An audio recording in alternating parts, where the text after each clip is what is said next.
સુરતમાં મહાનગરપાલિકાના પાપે શિવશક્તિ માર્કેટના વેપારીઓ હેરાન પરેશાન થયા છે। શિવશક્તિ માર્કેટના 350થી વધુ વેપારીઓ બેરોજગાર છે। સ્ટ્રક્ચરલ સ્ટેબિલિટી રિપોર્ટ ન હોવાથી મુશ્કેલીમાં વધારો થયો છે। રિપોર્ટ ન હોવાના લીધે વેપારીઓને માર્કેટ જવા માટે પ્રતિબંધ। અમુક દુકાનોને નુકસાન ન થયું હોવા છતાં દુકાનો નથી ખુલતી। ઘટનાના 100 દિવસ બાદ પણ હજી સુધી રિપોર્ટ રજૂ નથી થયો। શિવશક્તિ માર્કેટના 70% વેપારી રિપેરિંગની તરફેણમાં છે।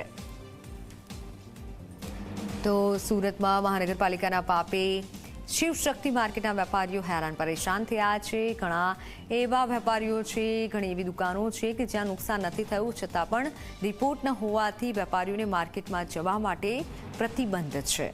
અમુક દુકાનોને નુકસાન ન થયું હોવા છતાં દુકાનો ખુલી નથી શકતી અને જેથી વેપારીઓ પણ હવે પરેશાન થયા છે અને ઘટનાના 100 દિવસ જેટલો સમય થઈ ગયો, હજી સુધી રિપોર્ટ નથી સામે આવ્યો। ત્યારે રિપોર્ટ ન આવતા વેપારીઓ પણ હેરાન થયા છે। ફોનલાઈન પર સંવાદદાતા ચેતન જોડાઈ ચૂક્યા છે। ચેતન, રિપોર્ટ ક્યારે આવી શકે, શું હાલ કઈ જાણકારી મળી છે?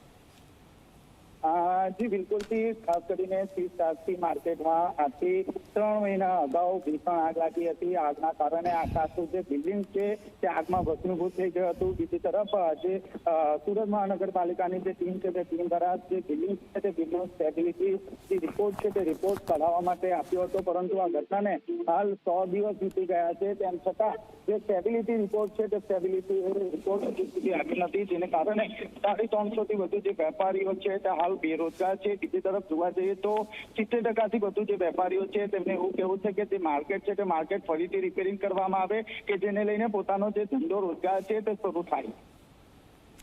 બિલકુલ ચેતન, આભાર માહિતી બદલ।